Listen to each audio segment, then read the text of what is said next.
When you're an entrepreneur and you're starting your own business, you'll quickly find that you can't do everything. Because you see, there are only 24 hours in a day. And when you run your own business, you'll find that even those 24 hours a day don't seem to be enough to get done everything that needs to be done. But the problem is, of course, you can't do more than one thing at a time. And despite what people say, multitasking isn't very efficient because you do need to concentrate on one thing at a time. So the answer to this is to delegate or outsource things that other people can do on your behalf. And you can outsource them to full or part-time employees. You can outsource them to freelancers, and you can outsource them to automated processes that simply take the task in hand and do it for you automatically. And you should delegate as much as you can, as much as you're comfortable with, and as much as you can afford. Now, obviously, when you're just starting out in business and money is tight, you'll probably find that you have to do just about everything yourself. But as soon as you're starting to make a profit, you should reinvest that back in your business by hiring someone to carry out some of the tasks that you don't really need to do. And that will free you up to concentrate on the big picture. And basically, anything that doesn't generate a direct income should be delegated as soon as it's possible to do so. I've put together this mind map to give you an idea of the sort of tasks that you should consider delegating or outsourcing. And I suppose the first thing that you'll want to outsource is web hosting. You'll want to outsource the hosting of your website to another professional web hosting company. And there are lots of them out there, and prices vary depending on what you want. But usually shared hosting is the best way of going when you're just starting out, because the prices tend to be quite lower. And oftentimes you'll find that the web hosting company is actually outsourcing the actual hosting, the actual machines, to another company as well. So this goes on in business all the time. Something else you'll want to outsource right away is web design and graphics.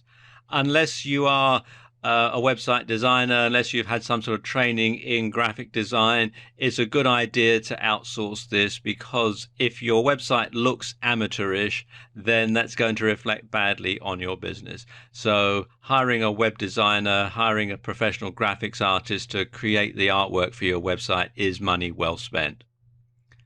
You can also right away start outsourcing things to automated programs. And by that, I mean things like autoresponders, so that you can send out emails automatically. You can respond to people when they send you an inquiry email. You can send them out just a courtesy response. You can also start to build your mailing list and send things out to people who sign up on your squeeze page or on your website, so that you can send them an email right away. You don't have to respond to it personally. It's all taken care of by the autoresponder company. Auto publishers, if you have a blog, you can write your blog articles ahead of time and then schedule them to be published at a convenient later date, so that you don't have to be constantly thinking, oh, isn't it time to update my blog now? You can simply do it as and when you have the time available, and then it can be published right away. And the other thing that you can automate is credit card processing, so that when people come to your site and they want to buy a product or they want to buy a service from you, they can enter their credit card details, and then after it's gone through, be directed to either a thank you page or a download page. And you can use this either as a standalone or as part of a shopping cart program. Some things, like, for example, auto publishers, that's not going to cost you anything if you've got a WordPress blog, because WordPress now includes the capability to publish at a later date. So you can set that up right away for nothing. Autoresponder companies vary in how much they charge, but usually that's based upon how many subscribers you have. So when you're just starting out and you don't have a lot of subscribers, it doesn't cost a great deal. credit card processing companies. Some have a signing up fee, others don't, and then they charge you so much per transaction. So if you don't have any transactions going through, it doesn't cost you anything. So again, your outlay isn't a great deal up front, because obviously when you're just starting out, quite often cash flow can be a bit tight. As soon as you can afford it, it's a good idea to outsource some admin tasks. And you can outsource things to an online secretary or a virtual assistant. If financial staff, you'll probably want to outsource to your accountant, and he or she will probably also outsource things to a bookkeeper or delegate things to a bookkeeper, and as financial software as well.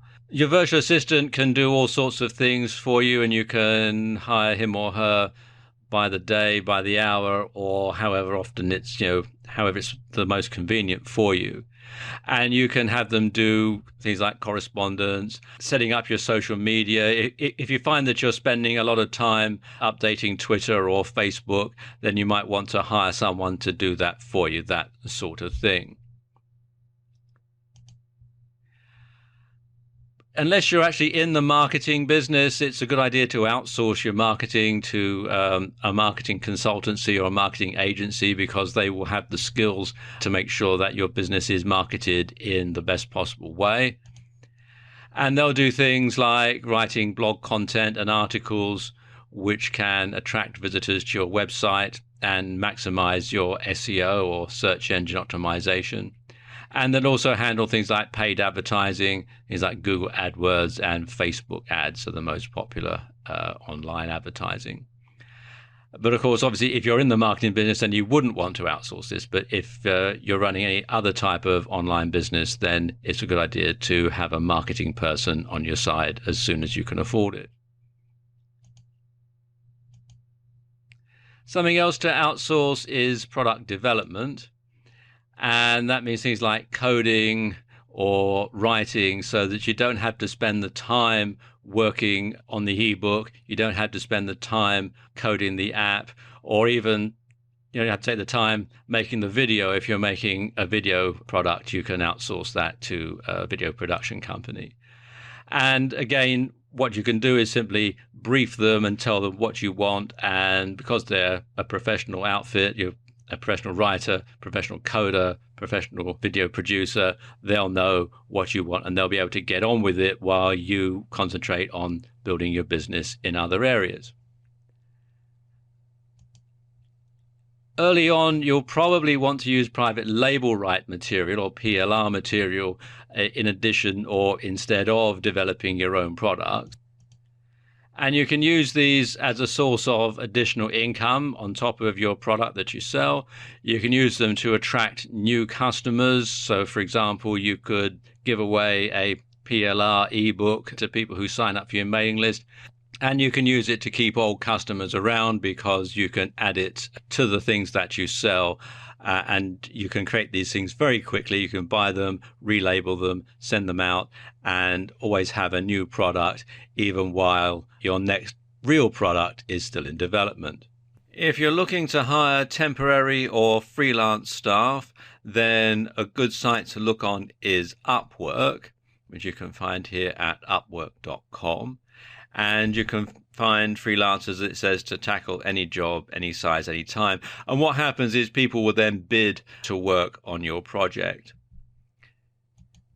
For shorter jobs, small jobs that you need doing, then you can always look on Fiverr, which is Fiverr with 2Rs.com. And here people offer all sorts of services for $5. Or multiples of $5, and it can be very cost effective. If you're looking for anything to do with internet marketing or copywriting or coding or that sort of thing, then a good place to look is the Warriors for Hire section of the Warrior Forum, which you can find here at warriorforum.com/warriors-hire. And you can see they've got all sorts of different people here. At the time I'm making this video, you've got copywriters and Facebook ad management and that sort of thing. And it's all generally very reasonably priced. For autoresponders and email marketing, there are a couple of good sites. The first one is Aweber, which you can find here at aweber.com. And you can use an autoresponder to send out mailings on a regular basis, which saves you the trouble of having to do it yourself. And at the time that I'm making this video, Aweber is offering a 30-day free trial. Another good autoresponder service is MailChimp, which you can find here at mailchimp.com. And it works in a similar way to Aweber. For credit card processing, payment processing, probably the most popular processor out there is PayPal, which you can find here at paypal.com. And PayPal will handle all the payments from credit cards and debit cards. Now, PayPal doesn't operate in every country throughout the world, so you might find that you need another credit card processor to access customers in countries where PayPal doesn't operate. And a good one that I've used in the past is ToCheckout, which you can find here at tocheckout.com. And they also accept payments via PayPal as well as credit card and debit card. And there are, of course, alternatives to all these available. If you do a search in Google or any internet search engine, you should find some that perhaps are suited more to where you happen to be in the world.